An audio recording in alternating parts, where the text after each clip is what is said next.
फसल का पर्व। फिरौन इजरायलियों को स्वतंत्र नहीं करेगा, इसलिए प्रभु ने मूसा से कहा था कि वो एक अंतिम विपत्ति भेजेगा। मिस्र में रहने वाले प्रत्येक परिवार का पहला बच्चा मर जाएगा, यहां तक कि उनके पशुओं का पहला बच्चा भी।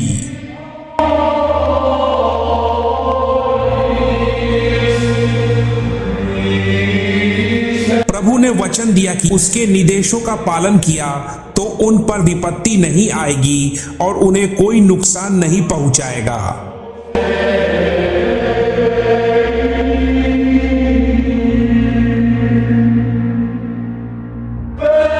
प्रभु ने प्रत्येक इजरायली परिवार से एक परिपूर्ण नर मेमने का बलिदान देने के लिए कहा और अपने घर के दरवाजे की चौखट को उस मेमने के खून से रंगने के लिए कहा था।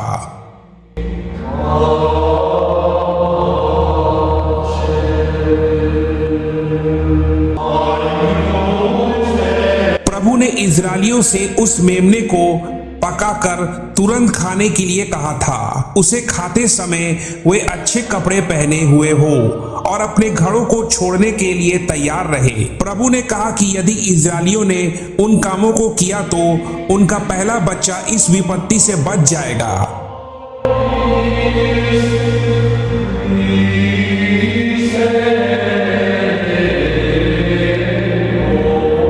जैसा कि प्रभु ने चेतावनी दी थी, विपत्ति आई थी। मिस्र के सभी पहला बच्चे मर गए थे, जिसमें फिरौन का सबसे बड़ा पुत्र भी शामिल था। लेकिन वे सभी घर उस विपत्ति से बच गए जिनके घर की चौखट पर मेमने का खून लगा हुआ था। इजरायलियों के पहले पुत्र बच गए थे क्योंकि उन्होंने प्रभु के निर्देशों का पालन किया था।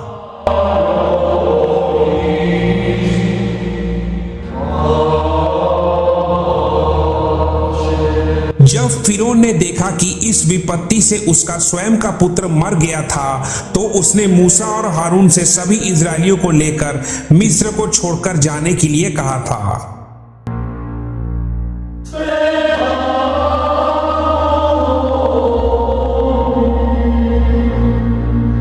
इजरायली चले गए, लेकिन फिरौन गुस्से में था। उसने अपनी सेना और रथ को एकत्रित किया और इजरायलियों का पीछा किया था।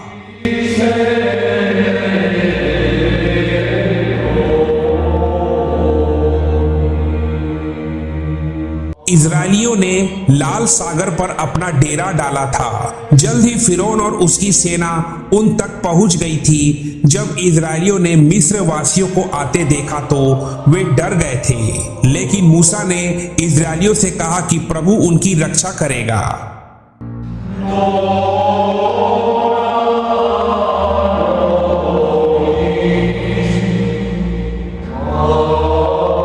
मिस्र वासियों के निकट आते ही प्रभु ने मूसा से उसकी लाठी उठाने के लिए कहा था।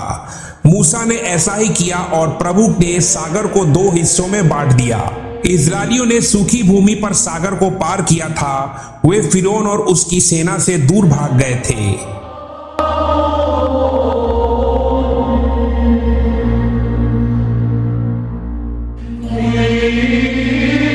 मिस्र सेना ने इजरायलियों का पीछा किया था। जब सभी इजरायली सागर के उस पार सुरक्षित पहुंच गए, तब प्रभु ने जल को नीचे आने दिया था। उससे मिस्र सेना सागर में डूब गई थी।